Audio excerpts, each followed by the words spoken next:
She was 8 months pregnant. She had no job, no backup plan, no savings account in her own name because her husband had slowly, quietly, convincingly made her believe she didn't need one. She lived in a $500 billion estate and had absolutely no idea it belonged to her. Her husband didn't know either, but while she was lying on a clinic table watching her baby's heartbeat flicker on a monitor, he was home, changing the locks, moving his mistress in, letting his mother pack his pregnant wife's belongings like garbage headed for a curb. And when that mother-in-law hurled those bags directly at a pregnant woman's legs and slammed the door in her face, she had no idea what she had just awakened.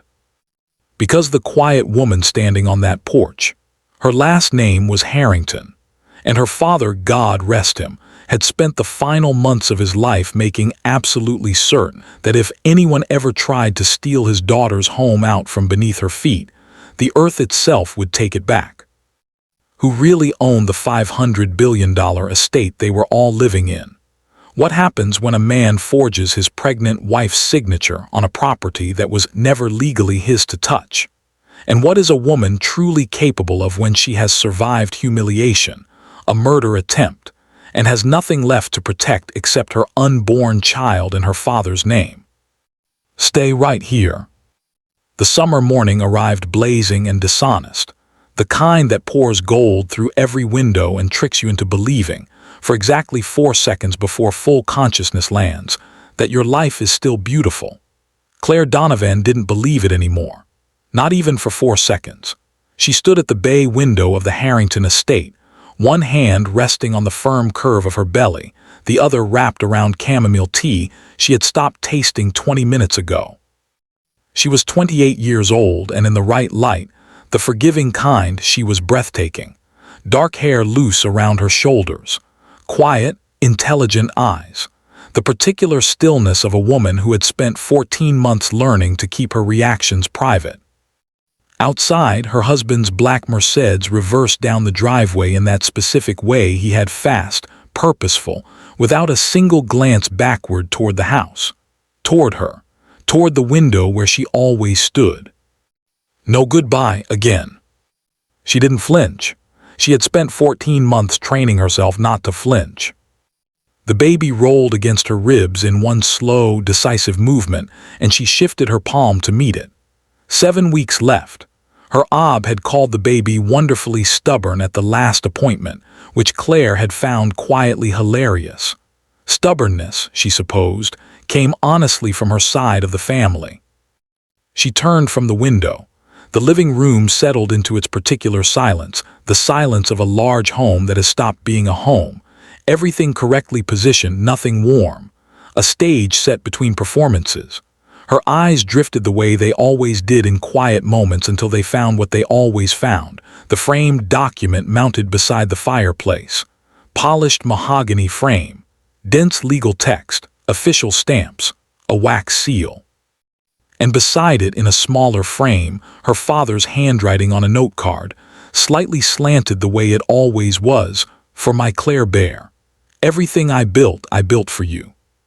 She smiled at it the way you smile at something you love but no longer fully see. She looked away. The camera held on the document 2 full beats after her eyes moved elsewhere.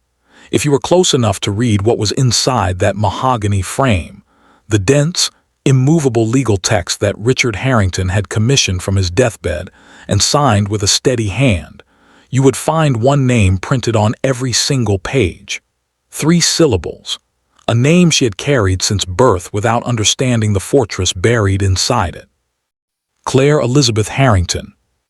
The morning light caught the wax seal. Claire set her cup in the sink and began the quiet business of surviving another ordinary day, completely unaware it was the last ordinary day she would ever have. Margaret Donovan arrived 14 months ago with 2 suitcases, a pearled handbag, and the quiet, unshakable confidence of a woman who had already decided the house was hers. She was 63 and immaculate silver hair set weekly at a salon she'd been attending for 11 years, posture militant, lipstick the deep red of a woman who wants you watching her mouth, particularly when it is delivering something unpleasant. She had grown up in a narrow row house in Cincinnati with a mother who cleaned other people's homes for a living, and she had spent every year since erasing that fact with such determined thoroughness that she had come to genuinely believe the erasure. She believed she belonged in large homes. She believed she deserved deference. And she believed, with the immovable conviction of a woman who has built her entire identity around her son, that Derek's marriage to Claire was a temporary misalignment that time and patience and strategic pressure would correct. She had not been invited to move in. Derek had presented it to Claire in the careful, pre-rehearsed tone of a man delivering a decision already made, not a request, a notification. It happened the same week Claire entered her second trimester, when she was managing severe morning sickness, a high-risk pregnancy designation, and 6 consecutive weeks of sleeping alone because Derek was traveling for work. Claire had looked at her husband across the kitchen table and felt the particular exhaustion of a woman who has already spent too much emotional energy on too many battles she shouldn't have had to fight alone, and she said fine. She said it the way women say fine when what they mean is, I don't have enough left in me right now to explain all the ways this is not fine. Margaret interpreted this as victory. She unpacked very thoroughly. Within 3 weeks she had rearranged Claire's kitchen, repositioning every cabinet with the cheerful authority of someone improving a space that has clearly suffered under poor management. You had your spices next to the oven, sweetheart, she told Claire one morning with the patient, slightly pitying tone of a teacher correcting a slow student. Heat ruins them. You really should have known that. She critiqued Claire's cooking at the dinner table with the precision of a food critic who also happened to despise the chef personally. She told Derek, within Claire's full, clear earshot, that a real wife would have already given him a son by now instead of lying around complaining about her back. She stole small things. A $50 bill from Claire's wallet. I must have misplaced mine, I'll replace it. And then didn't. A pearl earring from Claire's jewelry box that simply wasn't there one morning. Are you absolutely sure you didn't leave it somewhere, sweetheart? A birthday card Claire's mother had sent from Portland. It disappeared from the console table between the morning mail delivery and noon. Derek, your mother took money from my wallet again, Claire said one evening, choosing her words with the care of someone who has learned that how you say a thing determines whether it will be received at all. I'm not accusing her of stealing, I'm just saying. Derek looked up from his phone. Claire, she's 63 years old. I know how old she is. You're stressed, the pregnancy amplifies everything. He looked back at his phone. She means well. From the hallway, Margaret stood in the shadow of the doorframe with her coffee cup and her pearled handbag, and the expression of a woman watching a plan execute itself exactly on schedule. Then one Tuesday morning, unremarkable in every other way, while Claire was in the upstairs shower, Margaret moved quickly through the foyer. She rifled through the stack of mail on the console table with practiced speed. Her fingers stopped on one envelope. The return address read, Cross and Harrington Estate Legal Associates. Something moved across her face, not quite fear, something colder and more calculating than fear. She folded the envelope swiftly and pressed it into the pocket of her robe. She was back in the kitchen with fresh coffee before the shower upstairs shut off. Derek Donovan had the face of a trustworthy man. This was, perhaps, the single most useful thing about him, and he had understood it since he was 19 years old and had used it without apology or interruption ever since. He was 34, 6 feet tall, jaw squared like something from a luxury watch advertisement, with the easy social warmth of someone who has spent his entire adult life being forgiven for things because of how he looked while apologizing for them. He had met Claire at a charity gala 6 years ago. She was there because her father had co-chaired the event. Derek was there because a contact had secured him a last-minute invitation, and Derek had a talent, a genuine, refined talent, for being in the right room at the right moment and making every person in it believe he had always belonged there.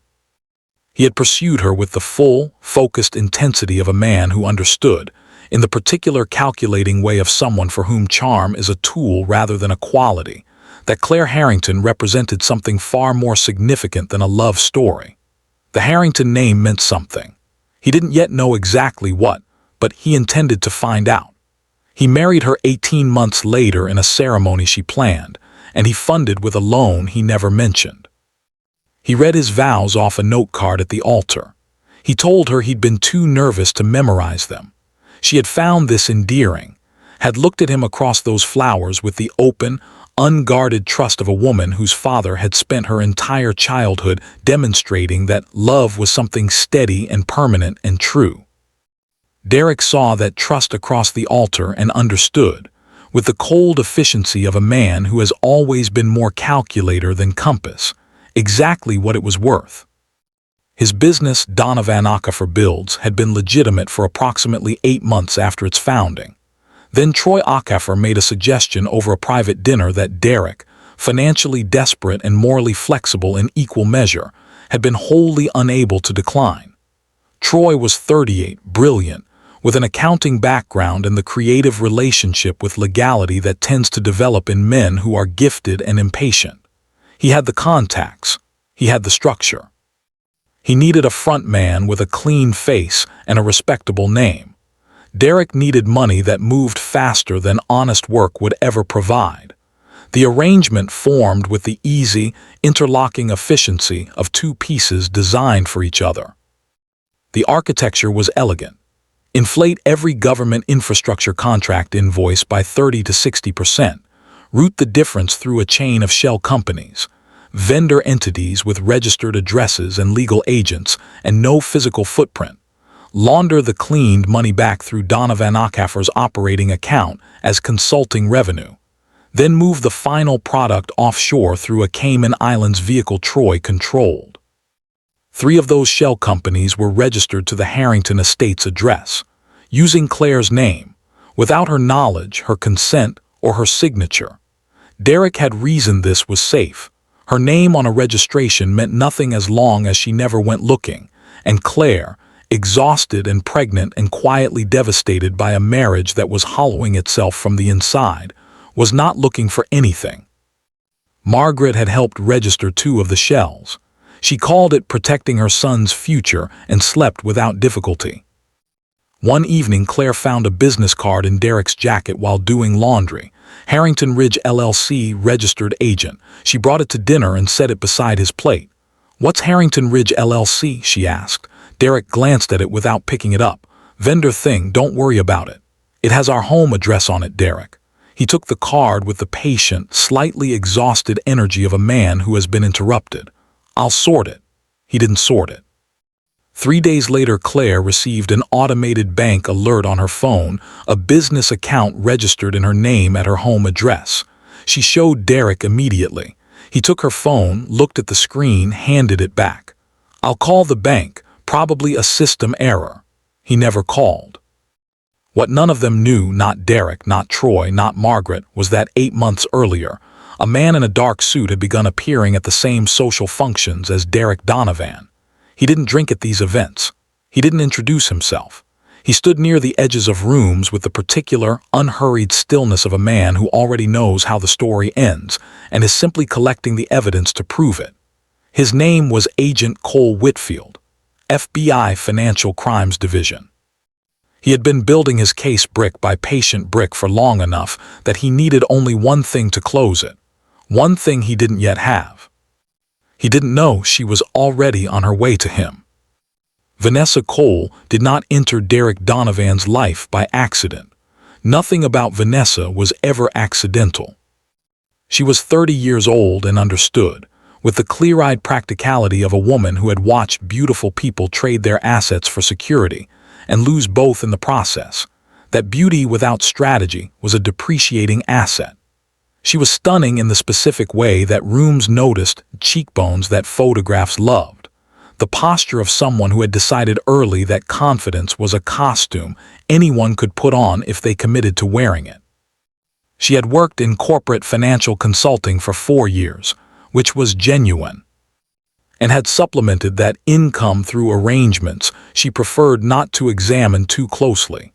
She was sharp enough to understand an assignment and calculating enough not to ask too many questions about who was giving it. Margaret Donovan had found her through a contact she would never name in any room with witnesses. She had made the call 2 years ago from the back porch of the Harrington estate on a Sunday afternoon, voice low and unhurried, with the easy certainty of a woman who has decided something and is simply implementing it.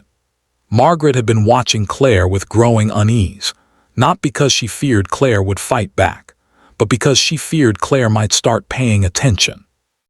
The Harrington name was beginning to feel, in the back of Margaret's mind, like a locked door in a house she was living inside.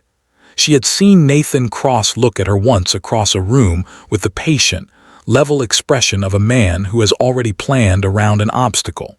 She didn't know what was behind that door. She needed Claire looking in the opposite direction. So she arranged Vanessa, paid for the introduction, set the meeting at a business conference in Atlanta where Derek was presenting on a panel, and where a woman with Vanessa's particular combination of intelligence and calculated availability would be precisely the distraction a weak man in a hollowing marriage would reach for without examining his own hand. Derek reached, predictably, completely, without a moment's resistance. By the time Claire was 7 months pregnant, Vanessa had been Derek's mistress for 8 months and Margaret's instrument for twice that long. She lived in a high-rise apartment Derek paid for through a shell account. She wore a diamond tennis bracelet, $4,800 from a jeweler on Fifth Avenue, with the comfortable ease of a woman who believes the rest of the inventory is coming. Claire had found the receipt. She'd been performing that specific, quiet archaeology that women in troubled marriages eventually perform, not snooping exactly, more like finally refusing to keep not seeing. She found it in the center console of Derek's car on a Saturday, folded in half. Diamond tennis bracelet, $4,800. Her birthday was 2 weeks away. She held the receipt and felt something carefully, tentatively bloom in her chest, the fragile hope of a woman who is desperate for one piece of evidence that she was wrong about everything she suspected. She put the receipt back exactly where she found it. She bought herself a new dress for her birthday dinner.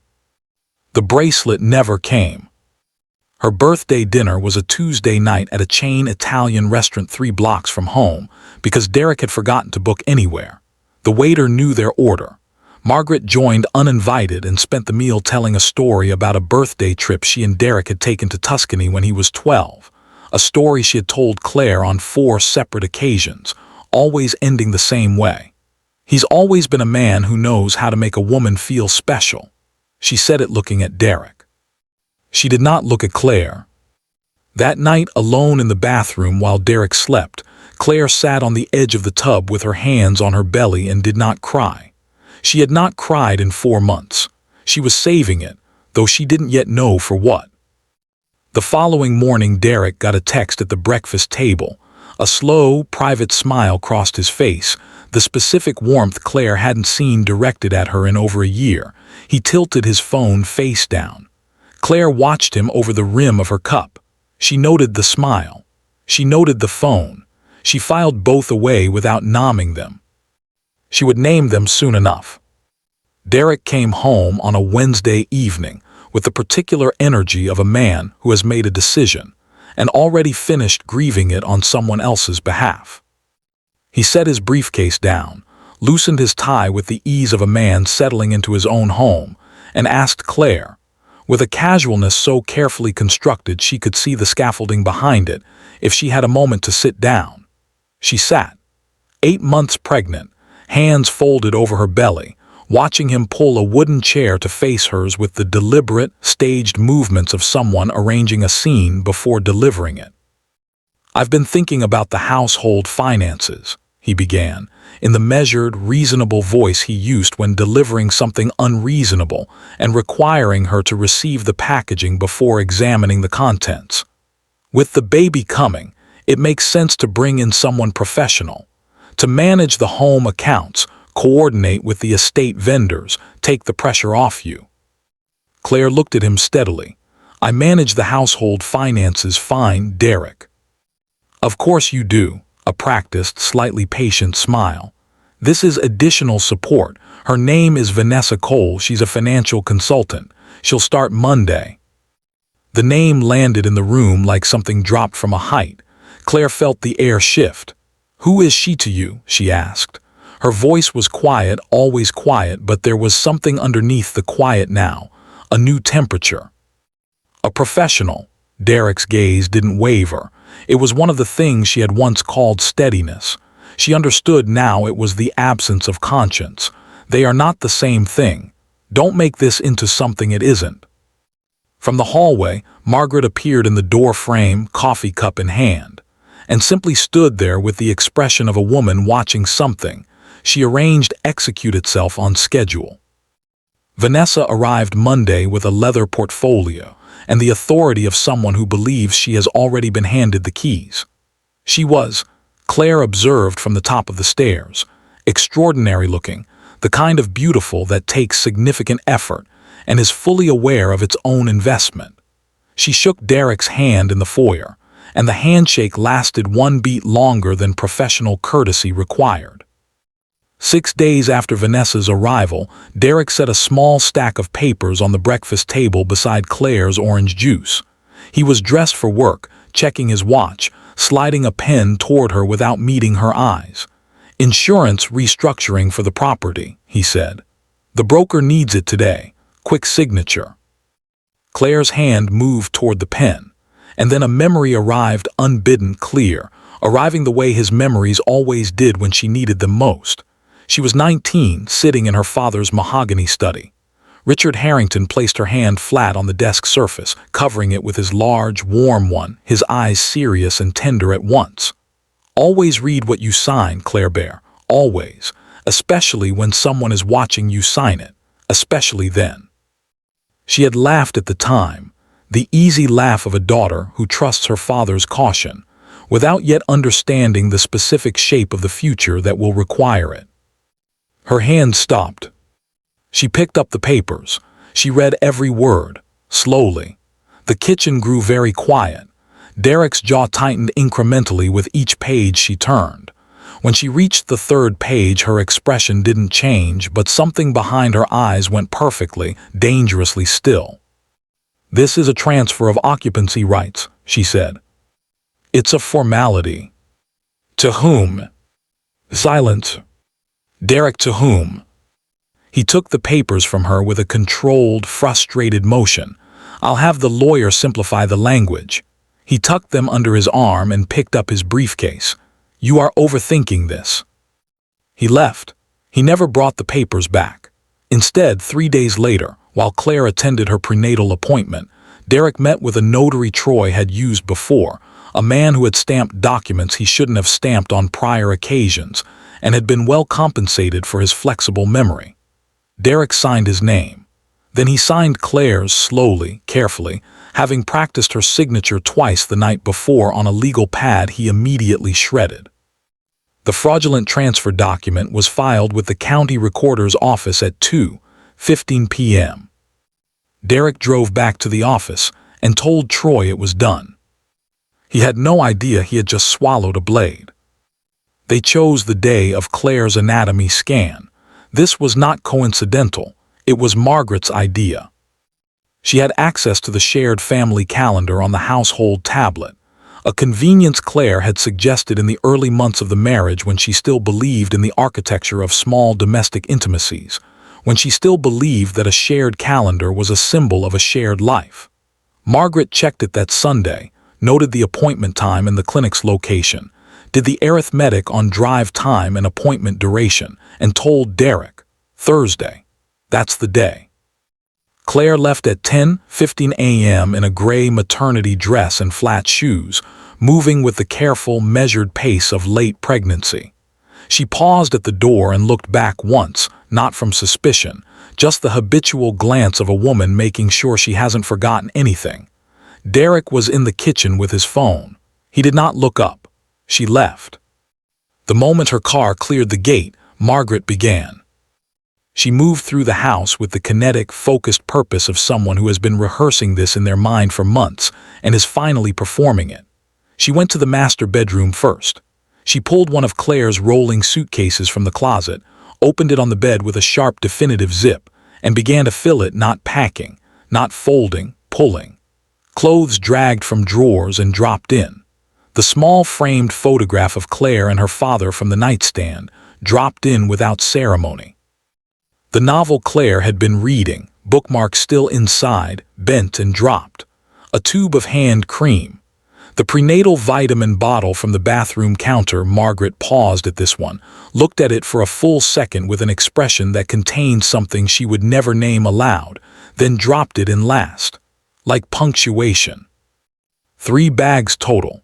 She did not take anything that wasn't Claire's. She was precise about this. She'd been stealing quietly for 14 months and saw no reason to become careless now. Derek arrived home at 11 a.m., already carrying the locksmith's number and the forward-leaning posture of a man executing a plan before his nerve expires. The locksmith arrived at 11:30. By noon, the front gate code was changed, the main locks rekeyed, and the security panel reconfigured to a code only Derek knew. He stood in the foyer afterward and looked at the house the way a man looks at something he has convinced himself he owns. Vanessa arrived at 12:15 with her leather portfolio and a weekender bag. She drove into the garage, Claire's garage, and walked through the front door and looked up at the vaulted ceiling and the chandelier and the afternoon light pouring through the skylight above the landing. "This is beautiful," she said. "It is," Derek agreed.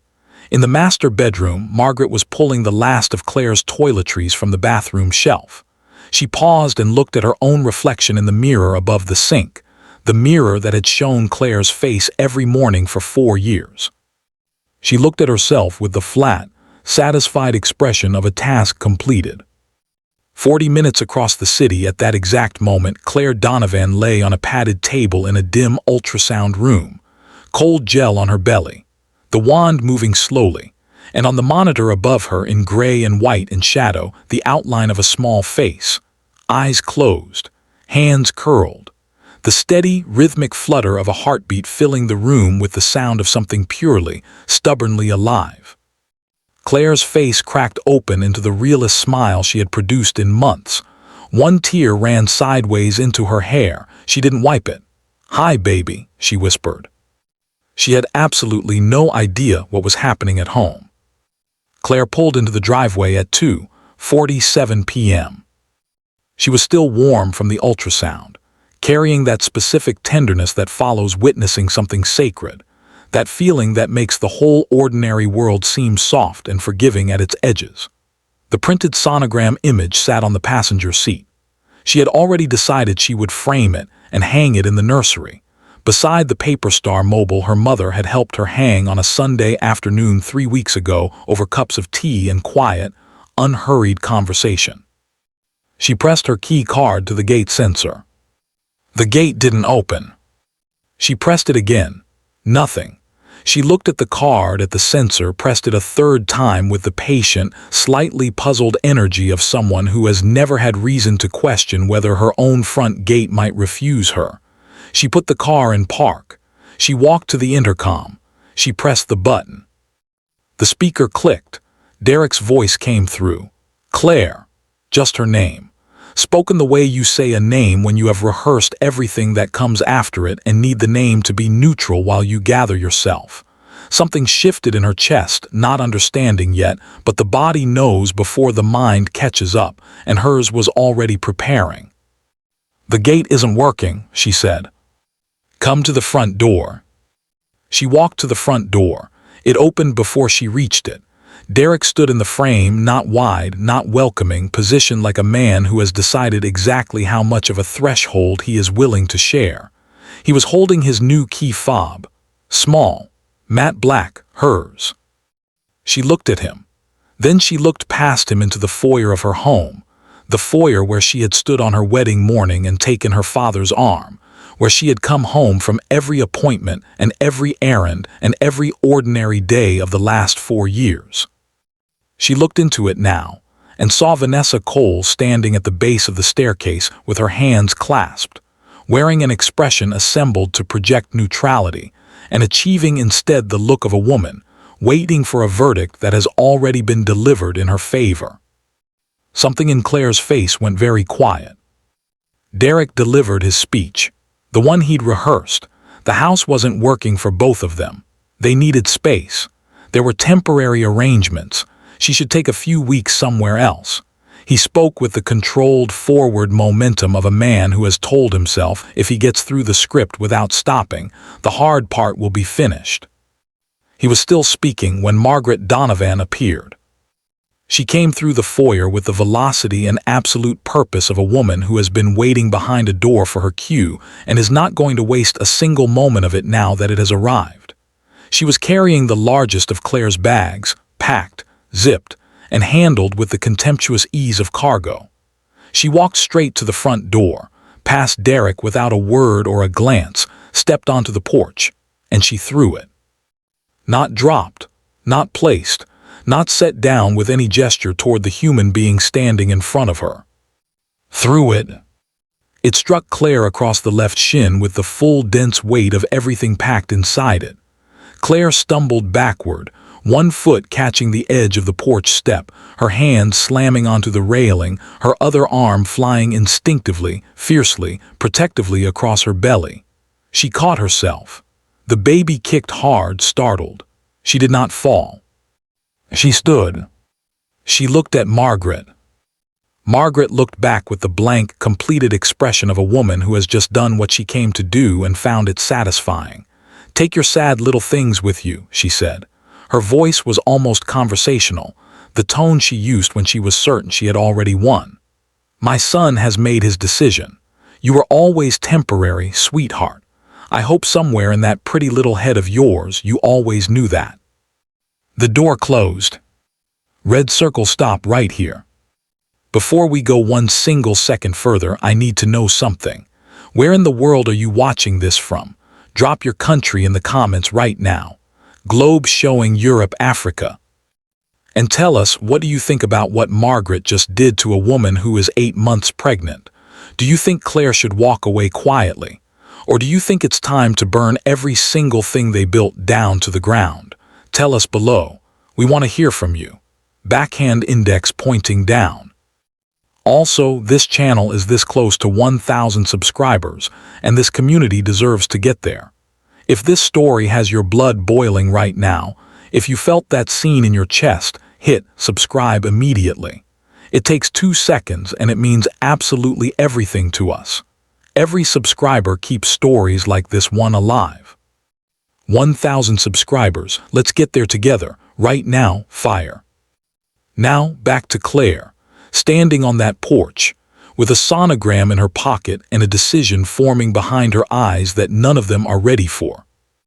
Claire stood on the porch of her own home, 3 bags at her feet, a printed sonogram image in her coat pocket, the summer afternoon buzzing around her in the brilliant, indifferent way of a world that does not pause for private devastation. The baby pressed against her ribs, alive, insistent, entirely unaware. She stood very still. The kind of still that is not numbness, it is the opposite of numbness. It is the stillness of every feeling arriving simultaneously and the body not having a circuit large enough to run them all at once, so it simply holds. Then she reached into her coat pocket, passed the sonogram, and pulled out her phone. 1 ring. "Nathan." Her voice was completely level, not flat level. The difference is everything. Run the full title search on the Harrington estate, every deed, every trust instrument. Every filing attached to this property going back to the day my father purchased it. All of it. Tonight. A pause. And Nathan, pull everything my father ever signed regarding this property. I need to see all of it. Nathan Cross, on the other end of the line, was quiet for exactly 2 seconds. When he spoke, his voice carried something she had never heard in it, something like relief. Like a man who has been waiting for a specific phone call for years and is finally, quietly, hearing it come through. "I'll have everything ready," he said. "Where are you?" She picked up 1 bag, She left the other too. "I'll find you," she said. She walked down the driveway of her own home in the afternoon sun, her shadow long behind her, and she did not look back. Not once. Nathan Cross had been Richard Harrington's attorney for 22 years. He was 42, lean, with gray beginning at his temples and the measured, unhurried quality of a man who has learned that most crises resolve faster when you don't add your own urgency to them.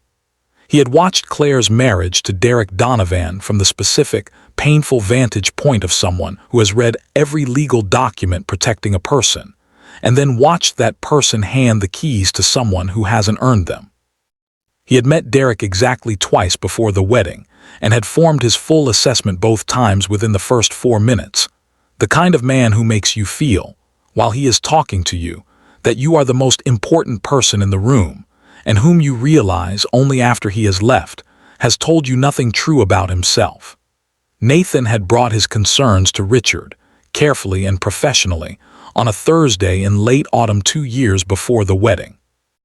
Richard had listened with his full, characteristic attention, the kind of listening that made you feel your words were being weighed rather than just received.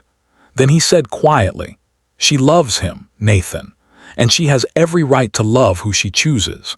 My job, is to make sure that if it goes wrong, she still has everything she needs to stand back up." He had built the trust accordingly, not as pessimism, as fatherhood. They met at a cafe 12 minutes from the hospital where Claire's OB had insisted she check in for overnight monitoring. Nathan was already there when she arrived, the manila folder on the table in front of him, a glass of water he hadn't touched. He stood when she walked in. He looked at her, the bruised shin, the slight unevenness in her gait, the contained devastation sitting just behind the composed line of her expression, and he did not make the mistake of offering sympathy she hadn't asked for. "Open the folder, Nathan," she said. He opened it. "Your father didn't just leave you a house," he said carefully. "He left you the earth beneath it." He slid the first document across the table.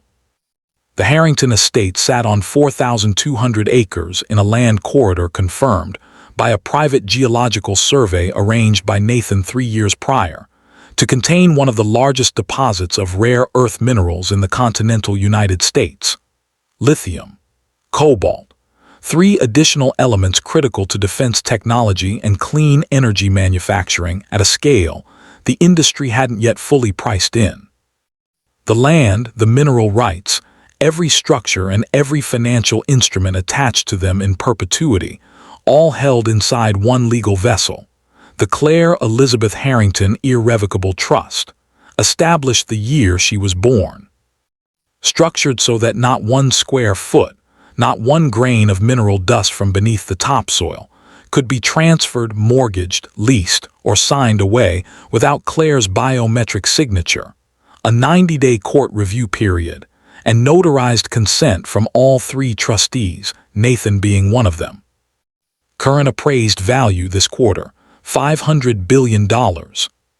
Claire sat with that number while the cafe moved around them, coffee machines running, someone's child laughing at a nearby table, the ordinary world completely unaware of what was being reordered at this small table in its midst. She sat inside the number and let it reorganize everything she thought she had understood about her own life. "Derek's transfer document," she said. "Fraudulent, legally void from the moment it was filed." Nathan's voice was precise and steady. "The trust supersedes any instrument Derek could produce. Vanessa Cole has no claim. She never did. The moment Derek submitted that forged signature, he committed felony forgery, identity theft, fraud, and violation of a federally protected trust instrument. The shell companies, 3 registered to your address, using your identity, without consent or signature. The FBI has been building their wire fraud and money laundering case against Derek and Troy for 8 months. The one gap, they couldn't confirm the registrations were fraudulent without your testimony. Your testimony, Claire, closes the entire case." He looked at her directly. "And there is something else. Someone was positioning you as the liable party." By the time the investigation went public, Derek intended to claim you managed the accounts. You had the famous name. Your address was on every filing. You were pregnant and distracted, and there would have been no documentation proving you'd been kept in the dark. They were going to let me take the fall, she said, not a question. Yes, it was architectural, Claire. This was not careless. She looked out the window. A woman pushed a stroller past on the sidewalk, unhurried, entirely ordinary. Claire watched her and thought about her father in his study in the last autumn of his life, building a document to protect her from a threat he couldn't yet name, but somehow felt forming on the horizon.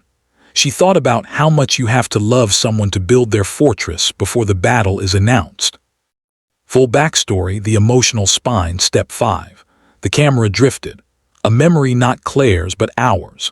Richard Harrington, thin and tired in the final weeks of his life, sitting across from Nathan in the mahogany study, a pen in his hand. On the desk, a photograph of Claire at 8 years old, laughing at something off camera, her head thrown back in the completely uninhibited way children laugh before the world teaches them self-consciousness. Richard looked at the photograph for a long time before he spoke. She is too trusting, Nathan. She loves like I love, all of it, nothing held back. Someone will try to use that against her someday. Someone will try to take her home out from under her feet. He looked at the document. I won't be there to stop them, so I'm going to make sure the house stops them itself. He signed. Steady. Final. Absolute. Nathan watched him and said nothing. There was nothing that needed saying. What's the emergency clause? Claire asked. Page 47, the protective provision. Nathan allowed himself, for the first time in years, something that nearly reached a smile. Authorized eviction of all unauthorized occupants. 72 hours, your biometric signature and my counter-signature. No court date. No advance notice required. Law enforcement assisted. He slid the final page across. Your father called it his insurance policy. He said, and I remember this exactly, he said, make sure my daughter never has to beg for her own home, Nathan. Not for one single day. Claire pressed her thumb to the biometric reader Nathan placed on the table. He countersigned beneath it. The clock started. Schedule the FBI meeting for tomorrow morning, she said, standing, and tell them to bring everything they have on Troy Okafor. The drive back to the hospital should have taken 12 minutes. It took 4 before the black SUV appeared in Claire's rearview mirror. She noticed it first because it had no headlights, and that was strange in the particular way that something registers as wrong before the mind has assembled the wrongness into a coherent threat. She adjusted her speed. The SUV adjusted with her, matching precisely. She changed lanes. It followed. And then, with the terrible, clarifying efficiency of a body that has already understood what the mind is still processing, she knew. She reached for her phone. The SUV accelerated. The collision came at the rear passenger side with a violence completely disproportionate to all the quiet, ordinary choices that had led her to this moment, to this road, to this car, to this specific second in her specific life. She turned the wheel, too late. The car spun. The guardrail caught the front. The ditch received the back. The airbags deployed with the sudden catastrophic softness of something designed to save you at the absolute last possible instant. And the world went white, and then went silent, and then went away entirely. The screen cut to black. 1 heartbeat. 2. 3. In the distance, sirens. What Derek and Troy had not known, what they had catastrophically, fatally failed to account for, was that Nathan Cross had not allowed Claire to drive away from that cafe alone. He had made a call while she was in the restroom. Not to the police, which would have taken too long. To the private security firm that had been contracted to the Harrington estate for 11 years. The same firm Richard Harrington had quietly activated in the final year of his life, when he understood that his name and his assets were beginning to attract attention from people whose interest was not benign. 2 men in a dark sedan had been 3 cars behind Claire from the moment she left the cafe. They reached her 4 minutes after impact. She was alive, conscious barely, Her left arm fractured, glass in her hair, the airbag chemical leaving a burn across her forearm. And beneath all of it, beneath the pain and the glass in the dark, the baby's heartbeat confirmed by the paramedics' fetal monitor within 90 seconds of their arrival. Strong, steady, furiously, stubbornly, wonderfully alive. They found the burner phone 20 feet into the brush at the road's edge, thrown from the window of the fleeing SUV with the confidence of a man who never expected it to be located. The FBI forensics team dispatched by Agent Whitfield, who received Nathan's emergency contact within minutes of the crash, retrieved it, bagged it, and ran it that night. Troy Ockhaffer's fingerprints were on it, not a partial, a full set, index and thumb, pressed with the relaxed certainty of a man who had never imagined the phone would be found. Agent Whitfield stood at the crash scene in the dark, looking at the evidence bag, and felt the specific quiet satisfaction of a case that has just become unlosable. Attempted murder, a pregnant woman, on top of 8 months of documented financial crime. Troy Ockhaffer would not see daylight for a very long time. And with Claire's testimony, which Whitfield now understood standing in the dark on this road, was going to be comprehensive, documented, and completely devastating, neither would Derek Donovan. In her hospital room 2 hours after admission, Claire lay with her arm immobilized, her hair still carrying traces of glass dust, the baby's monitor playing its steady rhythm beside her. She stared at the ceiling. She was not in shock. She was in the furthest possible state from shock she was arrived. She had traveled in the space of one impossible day, from a woman standing at a bay window watching her husband drive away without a word, to a woman lying in a hospital bed, understanding with unambiguous, permanent clarity that the people she had built her life around had just tried to end that life. She thought about her father. She thought about that document in the mahogany frame. She thought about everything I built for you. She thought about what it means to be loved by someone who knew you well enough to protect you from dangers you hadn't yet imagined. Her hand moved to her belly. She held it there. "Nobody touches us," she said quietly, to the baby, to herself, to whoever she was deciding to become. Nobody. She reached for her phone. Derek arrived at the hospital at 10:45 p.m. He came because his attorney, a man named Gerald who charged $400 an hour, and operated on the principle that his clients' problems are best managed before they become headlines, had called him at 9 and delivered advice in the clipped, pressure-managed cadence of legal counsel being given under time constraint. If his pregnant wife died while a federal fraud investigation had her name on 3 of his shell companies, the optics would create a prosecutorial gift no defense strategy on earth could adequately counter. He should go to the hospital. He should be seen there. He should say as little as possible. Derek drove to the hospital thinking about optics. He stood in the doorway of Claire's room.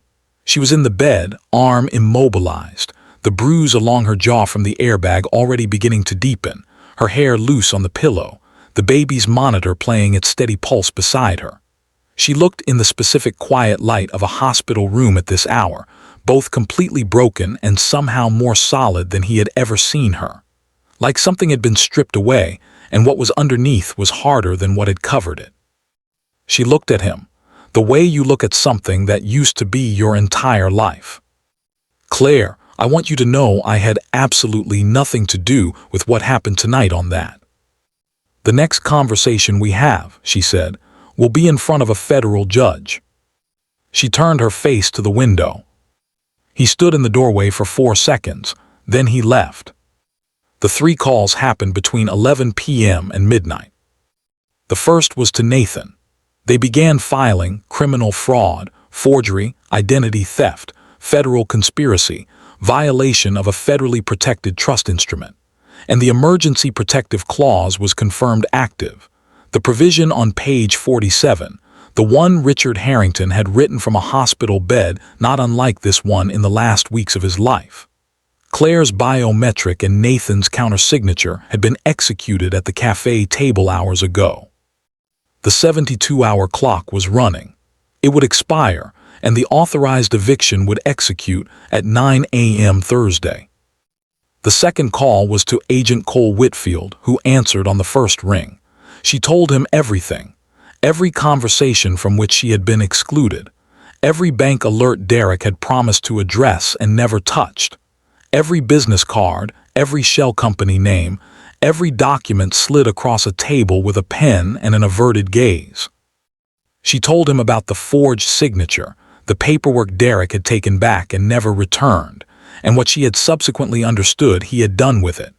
She told him about Margaret registering 2 of the shells. She told him about the attorney Margaret had stolen a letter from, the envelope from Nathan's firm, intercepted from the console table, slipped into a robe pocket. Whitfield listened without interrupting. When she finished, he said, "Ms. Harrington Donovan, with your testimony and the evidence recovered from tonight's crash scene, I can close this case Thursday morning." "Good," she said. "So can I." The third call was to the Harrington Trust's property management firm. The clause was active. Sheriff and legal team at the estate gate, 9 a.m. Thursday.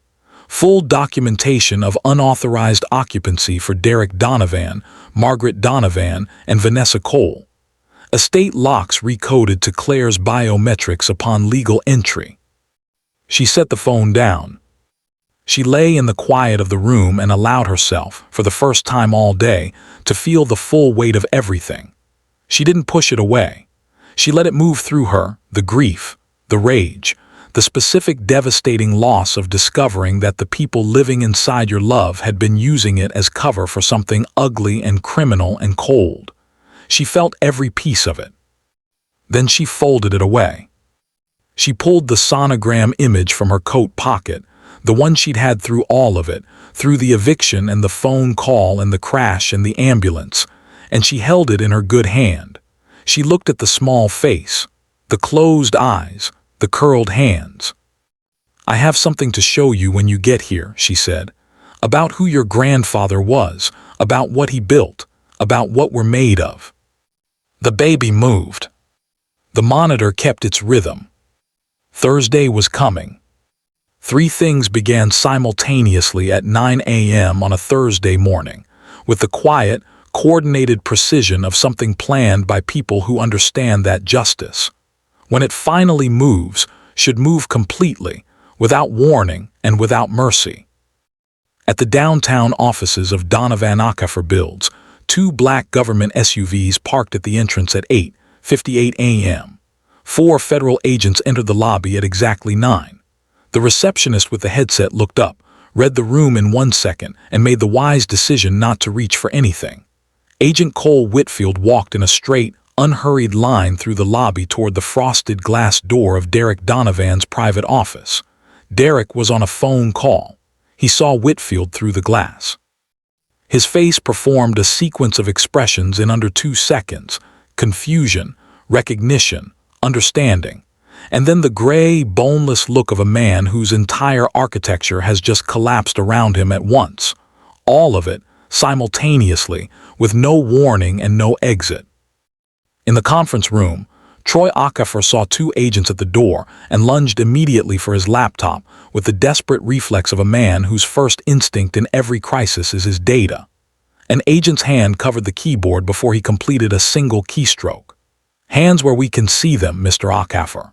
Troy looked at those hands on his machine and understood, with the arriving, irrevocable clarity that precedes handcuffs, that 4 years of construction had just become evidence. Derek's charges: wire fraud, money laundering, federal conspiracy, forgery of a protected trust instrument, identity theft.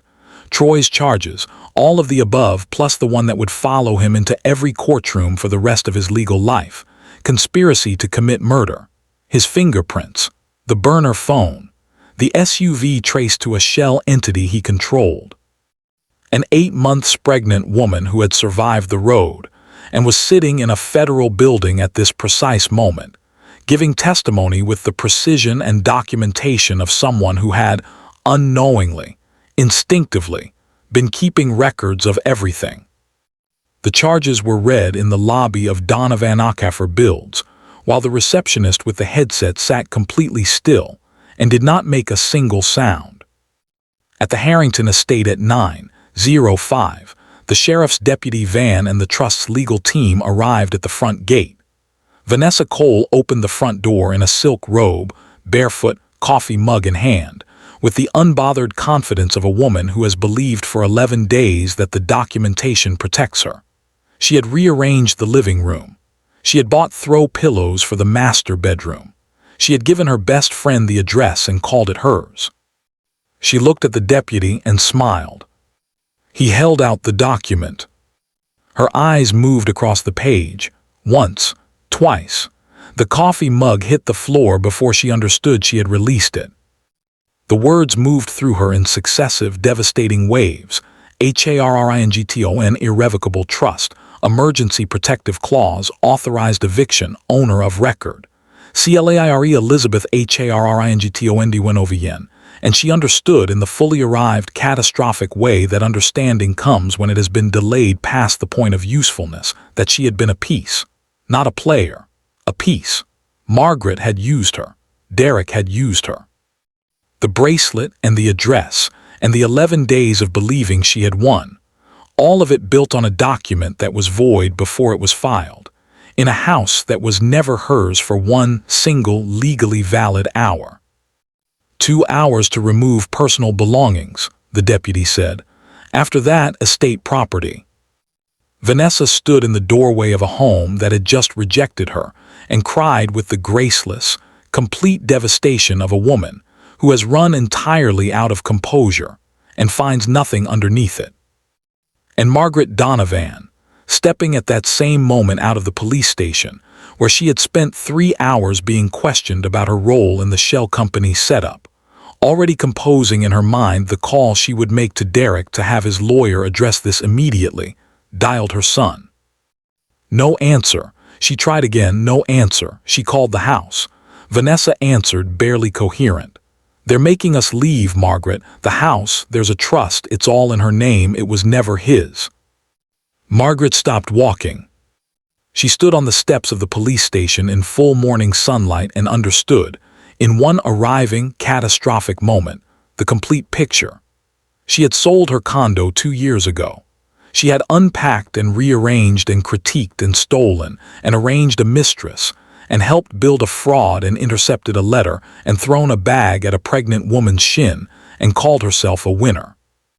Derek was in handcuffs. Troy was in handcuffs.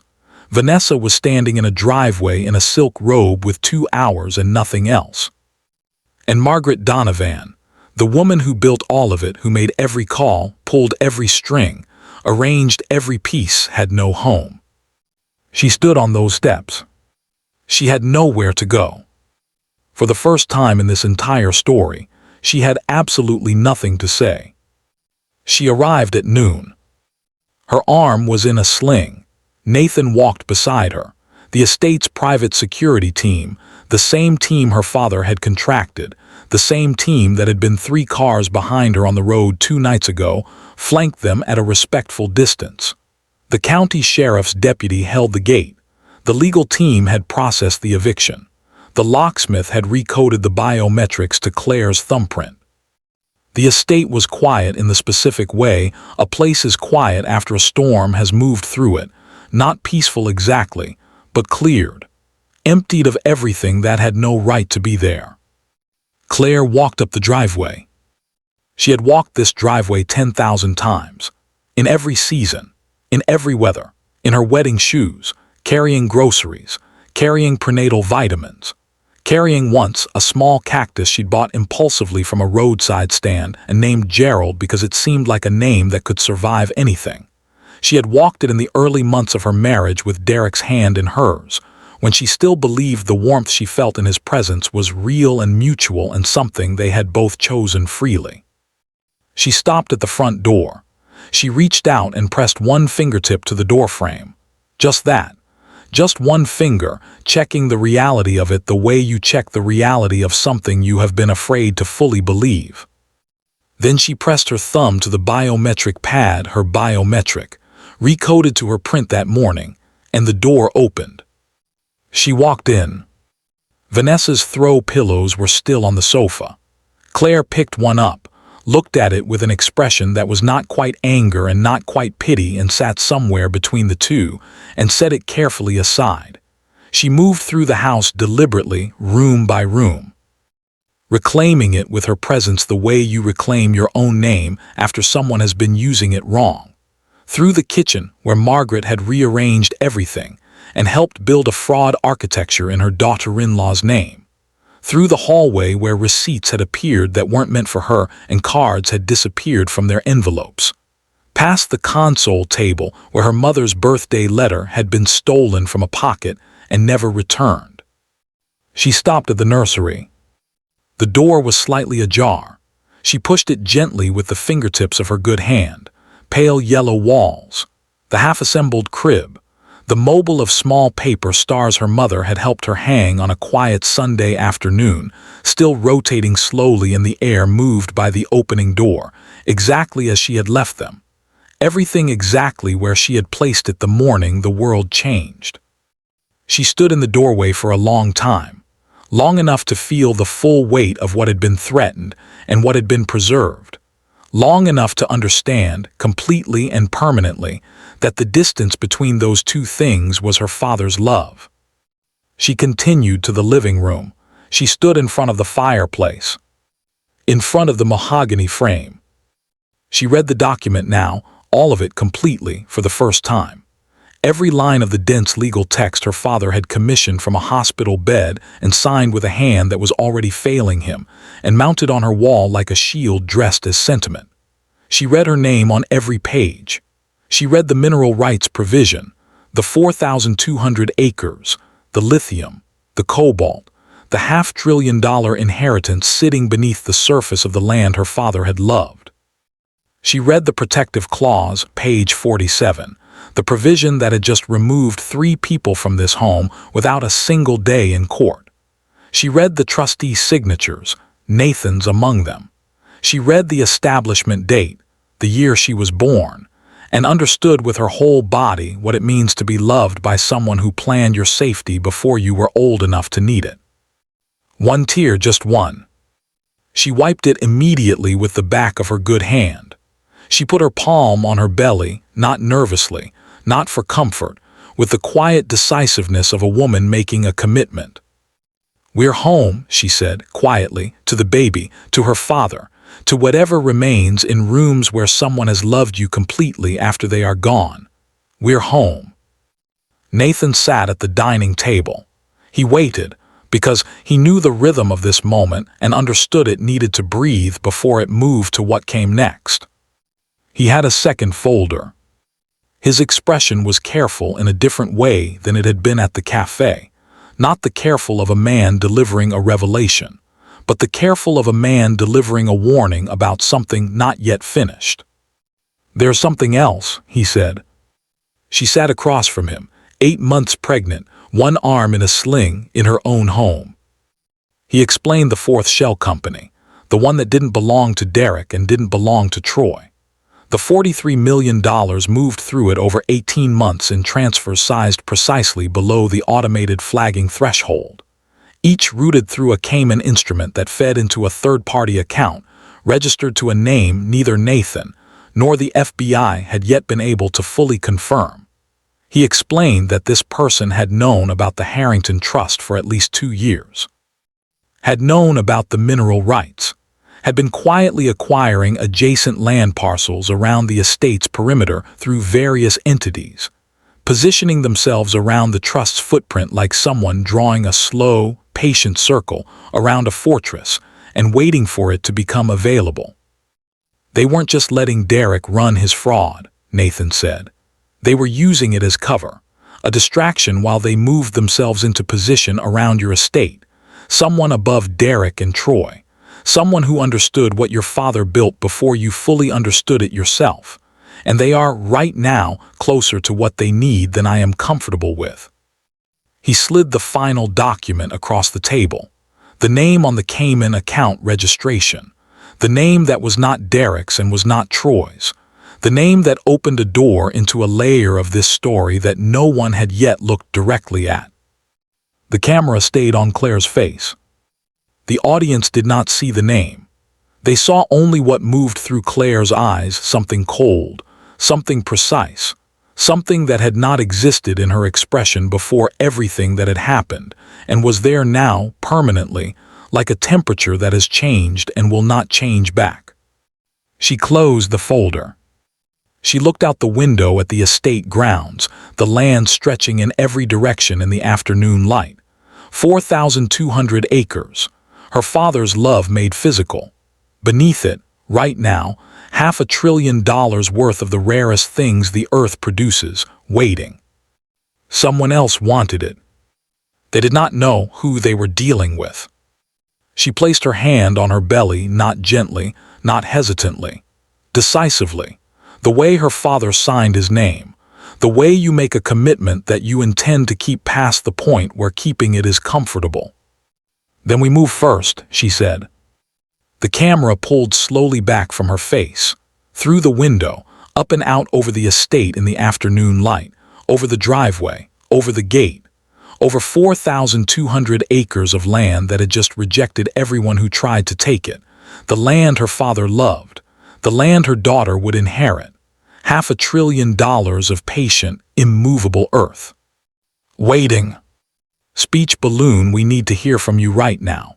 Drop your country in the comments. Tell us what you felt when Claire walked back through that door. Tell us what you think should happen to Margaret, because we want to know if you think justice has been served or if part 2 needs to go further. Tell us what you think is in that second folder. What do you think is coming next? And if this story found something in you, subscribe. This channel is pushing hard to 1,000 subscribers, and every single one of you makes part 2 possible. Hit the button. Share this with someone who needs to see it tonight. Part 2 is coming, and everything you just watched was only the beginning. Fire.